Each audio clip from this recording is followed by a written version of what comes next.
আচ্ছা, আপনাদের মনে ইচ্ছা আছে না ভারত কাকে বাংলাদেশে ক্ষমতায় দেখতে চায়? আমি আজ দেখামো ভারত কাক ক্ষমতার দেখতে চায়। কোন ষড়যন্ত্র তত্ত্ব না, একেবারে ফ্যাক্ট দিয়ে দেখামো ইন্ডিয়া কাক ক্ষমতার দেখতে চায়। তাহলে আমগারে কোনটি দেখা লাগবি? যে দেখা লাগবি ইন্ডিয়া মিডিয়ায়, ইন্ডিয়ান বুদ্ধিজীবীদের কথায়, ইন্ডিয়ান পলিটিশিয়ানদের কথায়, তাদের ডিপ্লোম্যাটিক ভাষায়, আর দেখা লাগবি আন্তর্জাতিক থিঙ্ক ট্যাঙ্কের নিরপেক্ষ বক্তব্যে। আসেন দেখি ইন্ডিয়ান মিডিয়া থিঙ্ক ট্যাঙ্কি কি করছে। থিঙ্ক ট্যাঙ্কি শুনলে আমার আবার গুয়ের ট্যাঙ্কের কথা মনে হয়ে যায়। যাই হোক, আসেন দেখি। প্রথমে দেখি টিভিএস এর একটা স্টোরি। মোটামুটি সবকিছু একসাথে করার চেষ্টা করেছে তারেক রহমানের দেশে আসা নিয়ে ইন্ডিয়ান মিডিয়ান নিউজ গুলো। টাইটেল দিছে Tarique Rahman home coming, a view from India. Tarique রহমানের দেশে ফেরা ভারতের দৃষ্টিতে তারা বলতেছে এটা potentially game changing political moment, মানে রাজনীতির গতিপথ বদলাই দিতে পারে এমন মুহূর্ত।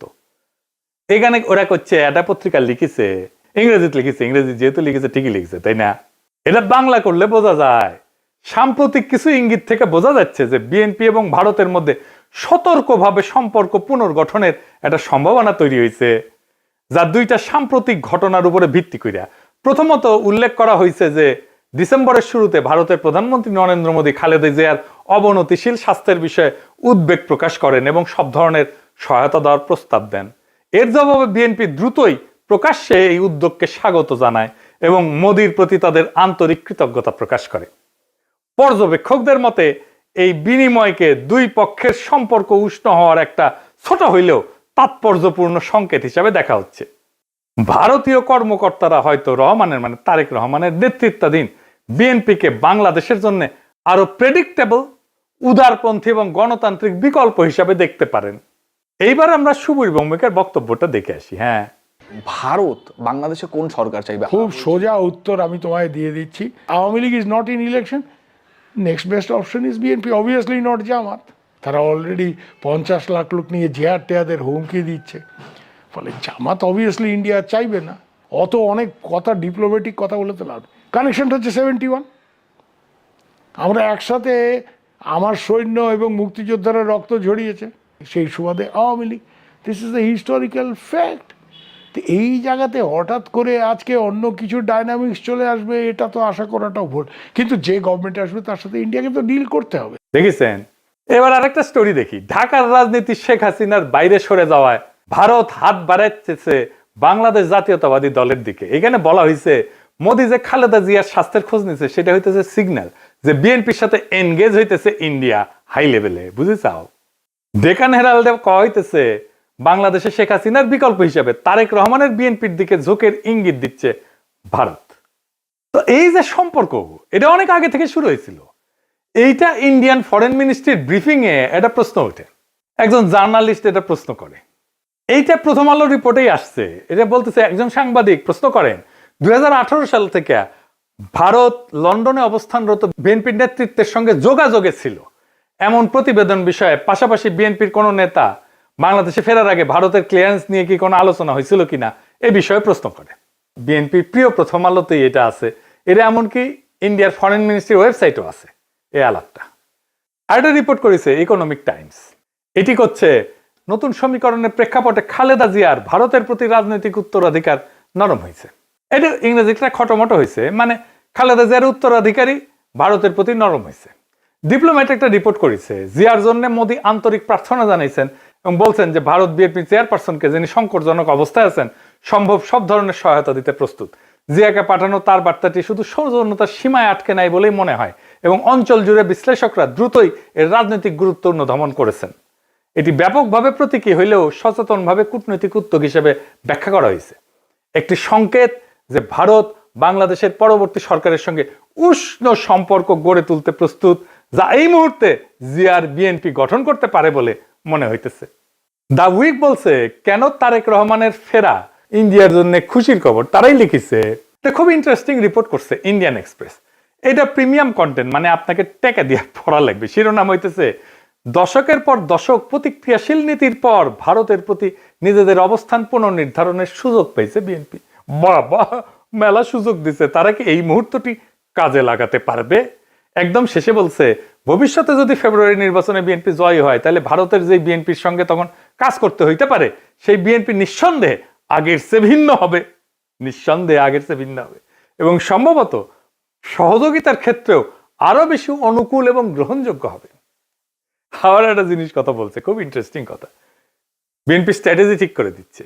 বিএনপি এই পথে কতটা অগ্রসর হবে তা অনেকটাই নির্ভর করবে দলটির পপুলিস্ট আবেগকে তুষ্ট করার প্রয়োজন এবং একই সঙ্গে রাজনৈতিক পরিসরটা জামাতের হাতে ছেড়ে না দেওয়ার কৌশলগত হিসাবের উপরে।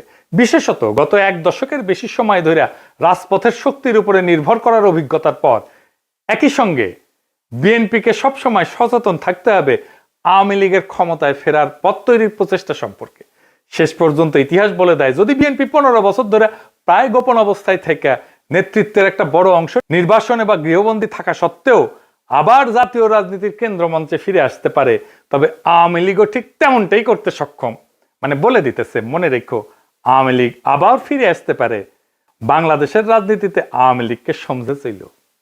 এইবার দেখি ইন্ডিয়ানদের বিদেশি পোর্টালে কি বলছে বিএনপি নিয়ে। ইউরেশিয়া বলতেছে, ইংরেজি যেহেতু কইছে ঠিকই কইছে, তাই না? ভারত এবং বিএনপি উভয় উগ্র ইসলামপন্থী জামাত ইসলামীকে দূরে রাখার বিষয়ে আগ্রহী। এর লক্ষ্য হইল ভারত বাংলাদেশের সাথে ক্ষতিগ্রস্ত সম্পর্ক পুনর্গঠন করা এবং নিষিদ্ধ আওয়ামী লীগের রাজনৈতিক বৈধতা পুনঃপ্রতিষ্ঠার জন্য একটা সুযোগ সৃষ্টি করা। বুঝতে চাও? মানে আওয়ামী লীগকে আবার ফিরে আনার সুযোগ সৃষ্টি করার জন্য বিএনপির সাথে কাজ করবে ইন্ডিয়া। এবার দেখে আন্তর্জাতিক সংস্থার রিপোর্ট, ইন্টারন্যাশনাল ক্রাইসিস গ্রুপ, এটা একটা স্বাধীন অলাভজনক প্রতিষ্ঠান, আন্তর্জাতিক সংস্থা বলে বলা হয় আর কি। এটা নিরাপত্তা বিশ্লেষণ করে, রাজনৈতিক অস্থিতিশীলতা নিয়ে রিপোর্ট ছাপে, বিশ্বজোরের সংঘাত এটা নিয়ে রিপোর্ট ছাপে। তারা গবেষণাও করে, মাঠ পর্যায়ে তথ্য, কূটনৈতিক নেটওয়ার্ক এবং বিভিন্ন দেশের রাজনৈতিক পরিস্থিতি নিয়ে রিপোর্ট প্রকাশ করে। এবং এই ইন্টারন্যাশনাল ক্রাইসিস গ্রুপ ভারতের উপর নিয়মিত রিপোর্ট প্রকাশ করে, বিশেষ করে কাশ্মীর, দক্ষিণ এশিয়ার নিরাপত্তা, ভারত পাকিস্তান সম্পর্ক, মানবাধিকার এবং আভ্যন্তরীণ রাজনৈতিক উত্তেজনা নিয়ে। এরা লিখিচ্ছে, এটিও মনে হয় যে বাংলাদেশের রাজনৈতিক শক্তিগুলোর মধ্যে এই দলটি ভারতীয় স্বার্থ এবং উদ্বেগকে সম্মান জানাতে সবচেয়ে বেশি আগ্রহী ও গ্রহণযোগ্য অবস্থানে রয়েছে। অতীতে দলটিকে প্রায় ভারত বিরোধী হিসেবে দেখা হইলেও সাম্প্রতিক সময়ে তারা নিজেদের অবস্থান সংযত করার উদ্যোগ নিছে, জামাতে ইসলামের সঙ্গে দূরত্ব সৃষ্টি করছে এবং আওয়ামী লীগ যে ধর্মনিরপেক্ষ রাজনৈতিক পরিসরটি আগে দখলে রেখেছিল তার একটি অংশ দখলের দিকে অগ্রসর হয়েছে। বুঝছাও? আচ্ছা, এইবার আসেন বাংলাদেশের ভিতরে ইন্ডিয়ান ইন্টারেস্ট কি বলে সেটা দেখি। বাংলাদেশে কারা ভারতের স্বার্থ রক্ষাকারী? বাংলাদেশের দুইটা পত্রিকা মূলত ভারতের স্বার্থ রক্ষাকারী, বন্দের আলো আর দিল্লি স্টার। এরা এখন তো বিএনপির ক্ষমতা আসার কথা বলতেছে, বিএনপির গুণগান এমন ভাবে গাইতেছে যে মনে হইতেছে এটার মালিক এখন বিএনপি। এরা যাকে ক্ষমতায় দেখতে চাইবে, মনে রাখবেন ইন্ডিয়া তাদের ক্ষমতায় দেখতে চাইতেছে। আপনারা দেখবেন প্রথম আলো, দিল্লি স্টার ক্রমাগত বিএনপির নেতাদের, বুদ্ধিজীবীদের লেখা ছাপতেছে। আপনি দেখতে থাকবেন, এরপরে শুরু হবে যারা এতদিন আওয়ামী লীগের পক্ষে লিখতো, সোহরাব হোসেন, টোহরাব হোসেন ইত্যাদি। মিজানুর রহমান তো মারা গেছে, সে থাকলে আর সেও লেখা শুরু করতো। তারা প্রথম আলোতে বিএনপির পক্ষে লিখতো। তাই প্রথম আলো, ডেইলি স্টার ভারতের রাজনৈতিক অবস্থানের এটা লিটমাস টেস্ট। জানেন তো লিটমাস টেস্ট এটা কেমিস্ট্রির কথা, ক্ষার আর অম্ল চেনে আর কি, এটা কাগজ দিয়া। তাহলে এখন মনে হইতেছে প্রথম আলো, দিল্লি স্টার বাংলাদেশে থাকাই উচিত। এত সহজে ইন্ডিয়ার অন্দর মহলের খবর আমরা কিভাবে পাবো? ওদের কাছ থেকে যেটা পাবো সেটাই বুঝে নেবো এটা ইন্ডিয়ান খবর। আপনি দেখেন 2025 নিয়ে একটা ছবি আঁকছে প্রথম আলো। এর মধ্যে প্রথম আলো, ডেইলি স্টারে আগুন নিয়ে তো কান্নাকাটি আছে, কিন্তু সবচেয়ে উজ্জ্বল ছবিটা তারেক রহমানের। উনি ভার্চুয়াল থেকে রিয়েল হইতেছেন আর যাইতেছেন উড়িয়া ভোটের বাক্সের দিকে। পিছে তারেক রহমানের বিড়ালের ছবিও আছে। প্রফেসর ইউনূসের পাশে গরিলা দুর্মুষ পেটা করিচ্ছে, কিন্তু হাসিনার ছবিটা দাদির মতো নির্মল, কত ভালো মানুষ। এই যে প্রথম আলো, ডেইলি স্টার, এইটা যে আওয়ামী বাকশালী ইন্ডিয়ান অ্যাসেট, কোনো সন্দেহ আছে এখন? এর মধ্যে খালেদা জিয়ার প্রতি সম্মান জানাইতে ঢাকা এসেছিলেন ইন্ডিয়ার পররাষ্ট্রমন্ত্রী জয়শঙ্কর। সে অন্তর্বর্তীকালীন সরকার এবং বিএনপির কয়েকজন শীর্ষ ব্যক্তির সাথে কথা বলছেন। কি ছিল তার চাওয়া? 1 নাম্বার, দুই দেশের সম্পর্কের মধ্যে যে উত্তেজনা সৃষ্টি হয়েছে তা হ্রাস করতে হবে। 2 নাম্বার, আসন্ন জাতীয় সংসদ নির্বাচনে আওয়ামী লীগকে অংশগ্রহণের সুযোগ দিতে হবে। কি আবদার! 3 নাম্বার, আওয়ামী লীগকে নির্বাচনে অংশগ্রহণের সুযোগ দেওয়ার জন্য প্রয়োজনে 12 ফেব্রুয়ারি নির্ধারিত জাতীয় নির্বাচনের তারিখ পিছাইতে হবে। এইটা প্রফেসর ইউনূসের সরকারকে বলে গেছে। তারেক রহমানকে কি বলছে আমি জানি না, তবে অনুমান করি একই বার্তা দিছে। এই বার্তা কার জন্য? এই বার্তা অন্তর্বর্তী সরকারের জন্য এবং তাদের চোখে যারা ভবিষ্যৎ ক্ষমতা তাদের জন্য, তাদের সাথেই কথা বলছে। এখন একটা জিনিস পরিষ্কার করে বলা দরকার, বিএনপি এখানে কোনো সুজেন ফোর্স না ইন্ডিয়ার জন্য। তাকে যে পছন্দ করা হইতেছে তা কিন্তু না। বিএনপি এখানে কম্প্রোমাইজড অ্যাক্টর। তার মানে এমন একটা শক্তিতে সে রূপান্তরিত হয়েছে যারা আসলে ভারতের সাথে একটা কম্প্রোমাইজ করছে। ভারত বিএনপিকে চায় কারণ বিএনপি আদর্শিকভাবে শক্ত না, কাঠামোগতভাবে দুর্বল। যেই দল 15 বছর টিকে ছিল নির্বাসনে, মামলা হামলা গ্রেপ্তার গুনখুনে, আন্তর্জাতিক সহানুভূতিতে, আমাদের মতো ইন্ডিভিজুয়াল অ্যাক্টিভিস্টদের মরাল সাপোর্টে এবং অ্যাক্টিভিটিতে, সে দল জানে ক্ষমতায় ফেরার জন্য কোথায় নতি স্বীকার করতে হবে। সে তারেক রহমান জানে তার বাবাকে হত্যা করছে ভারত, সে জানে তার মাকে ক্ষমতাচ্যুত করছে ভারত, সে জানে তার নির্যাতনও করছে ভারত, মাজা ভেঙে দিছে ভারত, তার মাকে জেলে দিছে, ইন্ডিয়া তিলে তিলে তাকে মৃত্যুর দিকে ঠেলে দিছে। আর এটাও সে জানে সে না পারছে এটা ঠেকাইতে, না পারছে নিজেকে রক্ষা করতে। তাই এই কম্প্রোমাইজ তার শক্তি না, এটাই তার দর কষাকষির পুঁজি। দিল্লির চোখে বিএনপি মানে এমন একটা দল যাকে ম্যানেজ করা যায়, নেগোশিয়েট করা যায় যার সাথে, এবং প্রয়োজনে তাকে বদলায় ফেলা যায়। এবং বিএনপিকে ইন্ডিয়া আস্তে আস্তে বদলায় ফেলতেছে, তারে আর একটা আওয়ামী লীগ বানায় ফেলতেছে। আজ ইন্ডিয়ার বিএনপিকে দরকার, কারণ জামাত অতিরিক্ত শক্তিশালী হয়ে গেছে।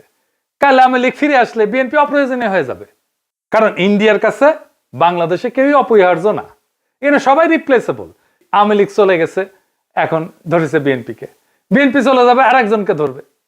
তাহলে প্রশ্নটা ভারত কাকে ক্ষমতা চায় এটা না, আসল প্রশ্ন হচ্ছে বাংলাদেশ কি আবারও একটা কম্প্রোমাইজড অ্যাক্টরকে নিজেদের ভবিষ্যৎকে লিখতে দিবে, নাকি এইবার এমন একটা রাষ্ট্র বানাইতে চাইবে যাকে ক্ষমতায় রাখতে কারো দরকার পড়ে না। ইন্ডিয়ার দরকার পড়ে না, আমেরিকার দরকার পড়ে না, চীনেরও দরকার পড়ে না, যে নিজের শক্তিতে জনতার শক্তিতে ক্ষমতায় থাকতে পারে। যতদিন এই প্রশ্নের উত্তর না আসবে বাংলাদেশের সরকার বদলাবে কিন্তু রাষ্ট্র বদলাবে না, রাষ্ট্র একই রকম থাকবে। সেজন্যই দেখছেন না সংস্কার করতে চায় না বিএনপি, কারণ কম্প্রোমাইজড অ্যাক্টর দিয়ে কখনোই একটা সার্বভৌম রাষ্ট্র তৈরি হয় না, করা যায় না। ভারত কাকে চায় এটা গুরুত্বপূর্ণ না, প্রশ্ন হইতেছে ভারত যাকে চায় না সে কি টিকে থাকতে পারে কিনা। আমাদের এমন রাষ্ট্র করতে হবে, আমাদের এমন নেতা বাইছে নিতে হবে ইন্ডিয়া যাকে চায় না কিন্তু সে টিকে থাকতে পারে। ইতিহাস একটাই জিনিস দেখাইছে, দিল্লি যাকে ম্যানেজ করতে পারে সে সরকার দেশ চালায় না, সে শুধু সময় পার করে, সে শুধু সম্পদ পাচার করে, সে জনগণকে কেয়ারও করে না, জনগণের ভোটেরও দরকার পড়ে না। আজ দিল্লি যদি বিএনপির দিকে তাকায় তাহলে সেটা ভালোবাসা না, সেটা দিল্লির প্রয়োজনই। কাল প্রয়োজন বদলাইলে ইন্ডিয়ান ন্যারেটিভ বদলাবে, ইন্ডিয়ার পার্টনার বদলাবে, ইন্ডিয়ার ভালোবাসাও বদলাবে, মানুষ বদলাবে না। তাই আজকে সিদ্ধান্ত বিএনপির না, আওয়ামী লীগের না, ইন্ডিয়ার না, আজকে সিদ্ধান্ত বাংলাদেশের। আপনি কি এমন একটা রাষ্ট্র চান যে এইখানে সরকার ঢাকায় কিন্তু সেই সরকারের সার্ভাইভাল দিল্লিতে, নাকি এমন একটা রাষ্ট্র চান যাতে টিকায় রাখতে কারো প্রয়োজন পড়ে না সাহায্যের? এই প্রশ্নের উত্তর না পাওয়া পর্যন্ত বাংলাদেশে কোনো পরিবর্তন হবে না, শুধু ম্যানেজমেন্ট বদলাবে।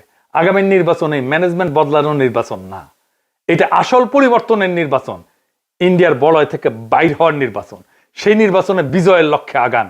আমাদের বর্ষা বিপ্লবের অসমাপ্ত কর্তব্য সম্পাদন করতে হবে এবং আমরা এমন কাউকে ক্ষমতায় বসাবো না যাদেরকে ইন্ডিয়া পছন্দ করে, যাদেরকে প্রথম আলো পছন্দ করে, যাদেরকে দিল্লি স্টার পছন্দ করে। আমরা এমন কাউকে ক্ষমতায় আসবো যারা প্রথম আলো, দিল্লি স্টার, ইন্ডিয়া সবার চোখে চোখ রেখে বাংলাদেশের মানুষের সাথে লড়াই করতে পারবে। ইনকিলাব জিন্দাবাদ।